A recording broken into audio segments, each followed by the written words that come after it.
Fala pessoal, tudo bem com vocês? Estou fazendo aqui esse vídeo para vocês como uma revisão dos conteúdos que a gente aprendeu no sexto ano, para poder auxiliá-los, né, fazer com que vocês consigam realizar as atividades da semana 1 do PET volume 3 de uma forma mais fácil, tá?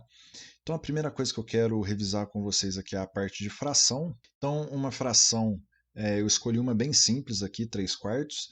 O número que fica em cima se chama numerador, o número que fica embaixo chama-se denominador. O número de baixo, o nosso denominador, indica em quantas partes o inteiro vai ser dividido, em quantas partes iguais o nosso inteiro vai ser dividido, né? E o numerador indica quantas partes a gente vai utilizar, alguma coisa nesse sentido. Eu fiz aqui então um desenho para a gente poder transformar essa fração aqui em uma figura. Como eu disse, nós vamos dividir em 4 partes iguais, que é o que o nosso denominador está falando, e a parte de cima aqui vai indicar quantas partes a gente vai utilizar. No caso aqui a gente vai utilizar 3 partes, então eu pintei 3 partes. Outra coisa que eu queria mostrar para vocês aqui é como que a gente pode transformar uma fração em um número decimal. Então, para a gente conseguir transformar uma fração em um número decimal, basta a gente fazer a divisão do numerador pelo denominador. Só pegar o número que está em cima e dividir pelo número que está embaixo. Tá? Então, como que a gente vai fazer isso? 3 dividido por 4. Então, a gente vai fazer 3 dividido por 4. É possível fazer? Quantas vezes o 4 cabe dentro do 3? Nenhuma vez, né? Então, o que, que a gente faz? Coloca um zero aqui no nosso quociente, 0, e coloca mais um zero aqui. 30 dividido por 4 dá 7 vezes, né? 7 vezes 4, 28, e sobra 2. Eu quero continuar a minha conta. Por eu já ter colocado uma vírgula aqui, a gente pode acrescentar um zero no nosso resto. 20 dividido por 4, 5. Ou seja, o número 0,75 é a mesma coisa que 3 quartos. Nas atividades que vocês vão fazer aí, vai ser mais fácil trabalhar, pelo menos em uma delas, né? Aí vocês vão ler e vão interpretar, vocês vão ver que vai ser melhor utilizar um número na forma decimal para poder resolver, tá bom? Agora a gente vai dar uma olhadinha no número decimal, né? Apenas relembrar o que significa um número que contém uma vírgula. Então aqui eu peguei um número bem simples, 12,4. E o que a gente tem de informação? O que significa 12,4? Tudo aquilo que está à esquerda da vírgula significa que é uma parte inteira. Tudo aquilo que está à direita da vírgula é uma parte decimal. Então, como assim? Se a gente pegar o 12,4 e a gente pensar, por exemplo, em 12,4 litros, o que isso quer dizer? Nós temos 12 litros completos, e 4 décimos. O que é esse 4 décimos? Se a gente olhar a nossa pronúncia, né, se a gente analisar a nossa pronúncia, 4 décimos, a gente não está falando de uma fração. 4 décimos não é exatamente isso daqui, ó. Então, o que quer dizer esse 12,4 se ele fosse litros? Quer dizer que a gente tem 12 litros inteiros e aqui, logo depois da vírgula, nós temos os décimos. Se tivesse mais um número aqui, seria centésimo, milésimo e assim sucessivamente. Nesse caso, como a gente tem só o 4, então ficou 4 décimos é isso daqui. Então, 12,4 é a mesma coisa que 12 inteiros e 4 partes de um inteiro que foi dividido em 10. Tá certo? Então, é mais para a gente entender essa parte aqui dos números com vírgula, né? O que significa, como que a gente interpreta. Então, basicamente é isso. A parte inteira fica do lado esquerdo e a parte decimal fica do lado direito. Aí basta a gente fazer a leitura dessa parte decimal. Se fosse, por exemplo, aqui 12,43, seria 43 centésimos. Então quer dizer que nós teríamos 12 inteiros e um inteiro que foi dividido em 100 partes, a gente ia pegar apenas 43, tá bom? Depois nós temos aqui as operações com números decimais. Isso daqui é bastante importante. Eu coloquei aqui a adição e subtração de números decimais. Como que a gente vai fazer para resolver? O mais importante de tudo, alinhar a vírgula, e as casas que estiverem faltando algum número a gente vai completar com zero. Então, como assim? eu peguei aqui como exemplo 13,71 mais 7,1.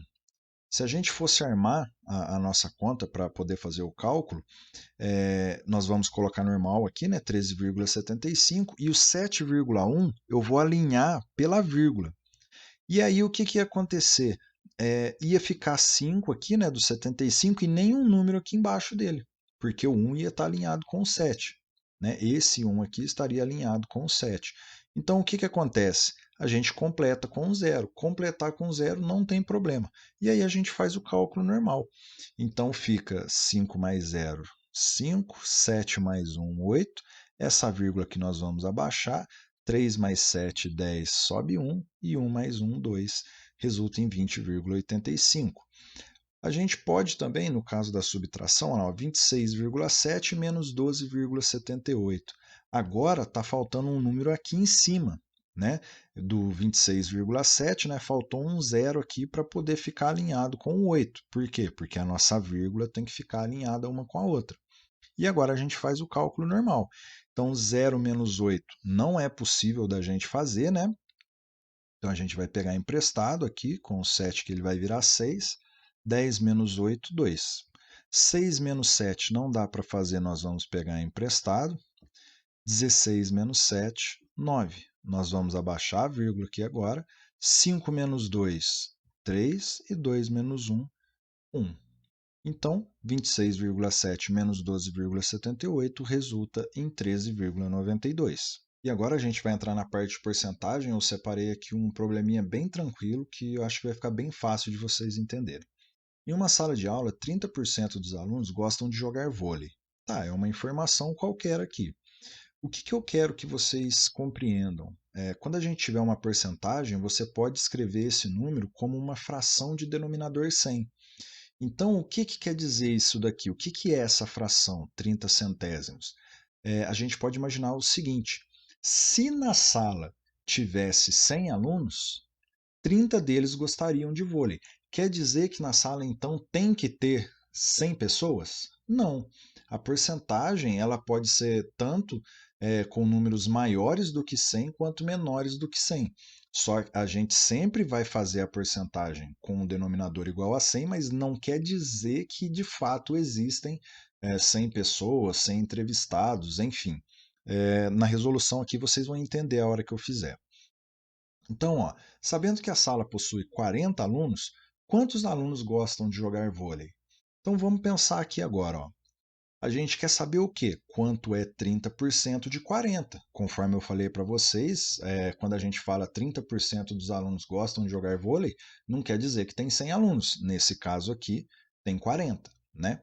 Então, quanto é 30% de 40? Segundo o que a gente viu aqui em cima, a gente pode escrever o 30% como 30 sobre 100.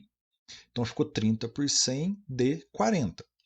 Agora eu quero que vocês guardem uma coisa muito importante. Todas as vezes que vocês calcularem uma fração de alguma coisa, vocês sempre vão fazer essa fração vezes esse número que você está calculando. Vezes esse número que você quer, no caso. Então agora a gente tem aqui 30 sobre 100 vezes 40. Como que a gente resolve isso daqui? Muito simples. Multiplicação de frações. Aqui não tem nada embaixo, a gente coloca 1. E agora nós vamos simplificar a nossa fração. Como assim? Por ser uma multiplicação, eu posso cortar esse zero com esse zero.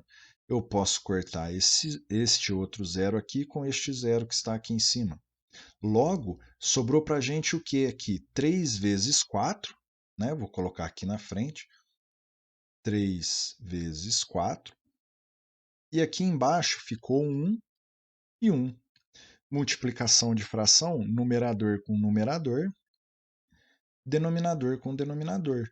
12 sobre 1. A gente viu lá no primeiro slide que uma fração pode ser como uma divisão. Então, 12 dividido por 1, 12. Ou seja, 30% dessa sala corresponde a 12 alunos. Então, 30% de 40 é igual a 12. Mas nem sempre nós vamos ter uma situação onde a gente vai poder simplificar todos os zeros. Imagina se por algum motivo a gente tivesse que calcular 15% de 45. Não tem nenhuma forma aqui da gente simplificar cortando os zeros. A gente poderia simplificar aqui o 45 e o 100 por 5, poderia simplificar o 15 e o 100 por 5, mas se vocês quiserem fazer direto, não tem problema. Então aqui a gente vai ter que fazer o seguinte: nós vamos multiplicar o numerador com o numerador, então 15 vezes 45 resulta em 675, e aqui embaixo não tem nada, a gente põe 1, 100 vezes 1, 100. Agora a gente teria que fazer 675 dividido por 100, e dividir por 100 é muito fácil. Por quê? Nós vamos pegar aqui o nosso 675, aonde que está a vírgula dele? A vírgula vem sempre depois da unidade. Nesse caso aqui, nós temos aqui centena, dezena e unidade. Então a nossa vírgula está escondida aqui, ela não precisa aparecer nesse número, mas a gente sabe que se precisasse aparecer, ela estaria aqui depois das unidades. E quando a gente divide por 100, o que a gente faz com a nossa vírgula? Vai andar 2 casinhas para a esquerda. É uma regra que a gente aprendeu lá no sexto ano. Ou seja, o 675 dividido por 100 resulta em 6,75. Ou seja, 6,75 é 15% de 45. Tá bom? E também a gente pode fazer a seguinte situação, né? Agora que a gente já está por dentro de porcentagem aqui, vamos pegar aqui o nosso primeiro exemplo, o 3/4, que a gente fez a divisão e resultou em 0,75, correto? Se eu quiser pegar esse número decimal e transformar numa fração, o que a gente vai fazer? A gente vai pegar o número decimal e vai multiplicar por 100. Sempre assim, eu tenho um número decimal, eu quero transformar numa porcentagem, eu vou multiplicar por 100.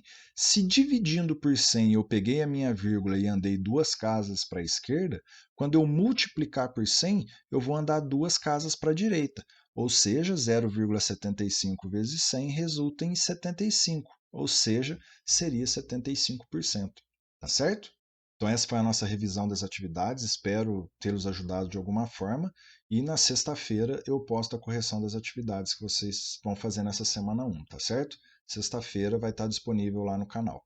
Então é isso, muito obrigado, bom trabalho a todos vocês. Até a nossa correção.